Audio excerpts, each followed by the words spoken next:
Yeah, hello guys, welcome back to Sly Pro Max. Mr. Sly, aka Sly Pro Max basically. Sorry guys. But today there's something crazy going on, or there's something gonna happen tomorrow, which is quite interesting. I don't know if you've not heard it, but let's jump into my screen quickly.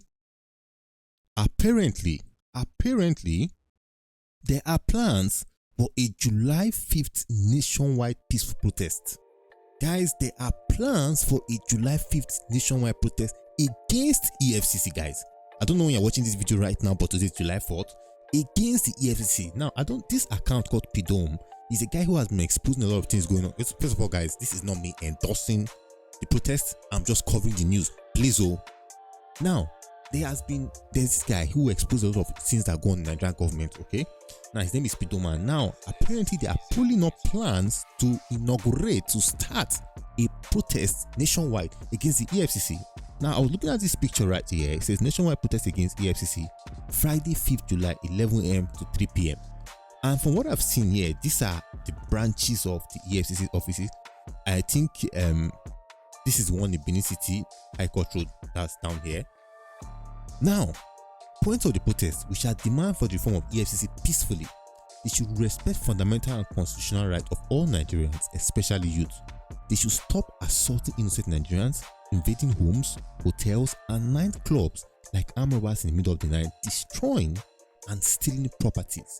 EFCC should be more professional in their fight against cybercrime and other forms of criminality by singling out their suspects after due diligence and proper investigation, so they can go after them with watertight evidence and court order without assaulting innocent people or endangering anyone.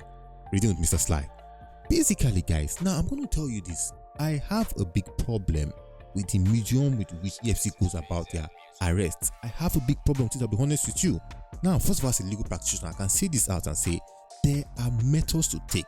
Fundamental human rights are always in place, enshrined in the constitution to the benefit of the average Nigerian citizens. That even when you arrest them, you should treat them with nobility, treat them with dignity, and handle their cases duly and in a diligent manner.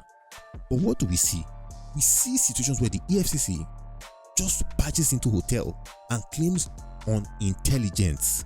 They are working and doing a sting operation on intelligence. Let's be honest, guys, this is poor. For instance, let me show you this video right here. This is the EFCC invading the regional hotel Ojo and beating up guests and staff, according to the management. Luckily, there was a CCTV in the bedroom. I don't know what was doing there. I'll explain that later. But then, let's see. Do you see the way they broke in and see? Jesus! You know, see chief where they not like their body be. When they chop the left. Can you see how that's you want to explain sit down with him, pregnant man.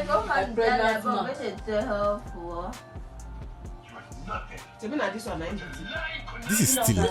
Okay, now they're taking the hotel room cards. Those are the master card to the bedrooms in the hotel there. This is how they're going to start posting it now.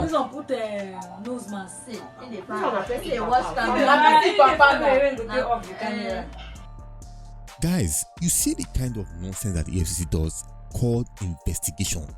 These are people that are barging away in their bosses.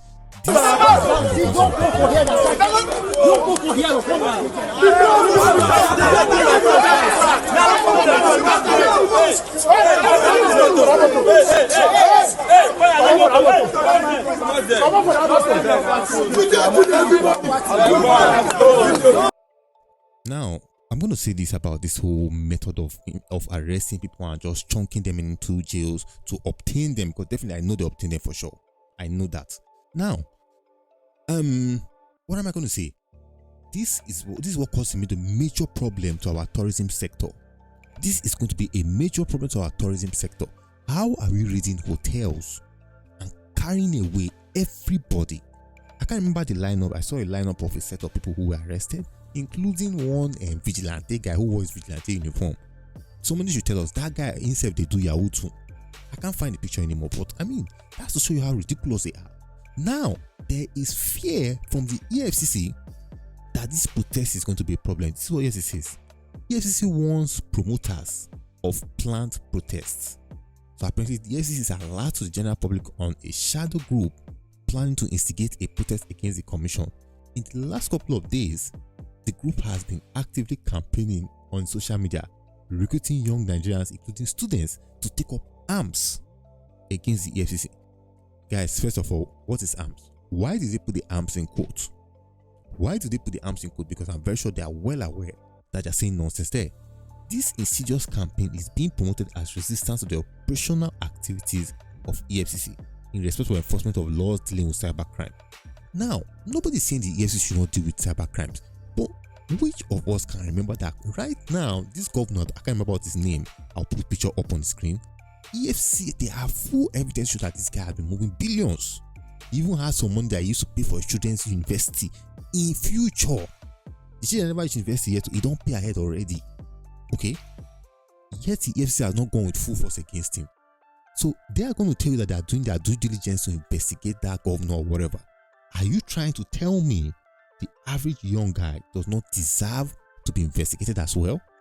That the guys you carry and pick from hotels do not deserve to be investigated? Because one thing about the EFCC is this: the moment they arrest a person, they do not wait. They just publish the person on their EFCC page, plaster his face there, name is all sold. They Google the person, that's the first thing that pops up. Even if the person was innocent. As responsible law enforcement agents, the commission will not tolerate breakdown of law and order anywhere in the country, especially around its offices. So I was right that the EFCC offices that they are going to be doing all these things. The EFCC working in concert with sister security agencies, taking necessary measures to deal with possible threats to the peace and security. Now, guys, you may wonder, Mr. Sly, why is the EFCC so worried about this protest? Well, if I may take your mind to Kenya. Right now in Kenya, there was a tax law that was going to be passed by their president. People rioted against the tax law. Now, from that riot against the tax law, it became a riot against the government. Trust me, guys, Nigerians have been trying to say, look at what's happening in Kenya. Nigerians, see your fellow Kenyan people, we're not going to stand up. I'm sure the EFCC is afraid that they might start a part 2 of the End SARS movement in Nigeria. Let's watch this tape a bit.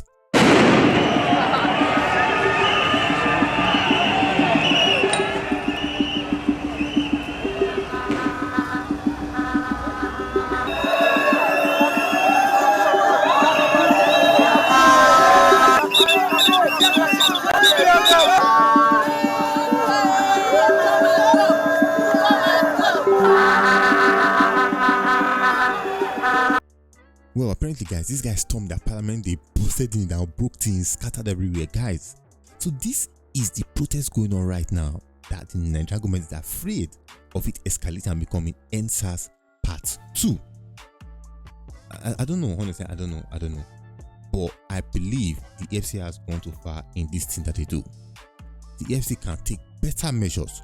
At some point in time, my cybersecurity company wrote to the EFCC, providing structured methods that could be employed using cybersecurity based techniques to track down some of these things that they do. Funny enough, if you go on YouTube, you see that there are guys who expose scammers on live cameras. EFCC has access to tools like that. EFCC has access to resources like that they can employ, instead of going and packing everyone and then trying to look for who is guilty inside, because basically that's what they do. A lot of people have come online to say, when the EFCC arrested all of them, they started saying, okay, open your phone. Oh yeah, you come open your phone, we'll see. Come, like SARS. The last protest was against SARS. EFCC is not the one doing this now. This protest is against EFCC. Now, everybody, make Nigeria great again. I'm going to tell you my point of view. I wouldn't say not go for a protest. Now, they call it a peaceful protest. But when you get there, if you start to see guns and slings and everything start going, please, Jackba. Trust me, guys, please run away. I'm sorry, I'm not here to come and tell you that this is the time when we can fight to become the fella the second. Those times have passed. I'm sorry, you guys don't have enough constitution. You don't have enough solid standing to go against the government. Let me tell you one thing. You guys will be there shouting and protesting. If they say BBN one start now, Big Brother one on, trust me, everybody go live there. They will go out, go watch BBN. Nigerians are easily distracted. You don't have a good, strong fort yet to be able to fight against the government like they're doing elsewhere in Kenya. But I don't talk too much, guys. So that being said, hit the like button, comment, subscribe. Be careful, guys. Catch you guys next time. I'm out.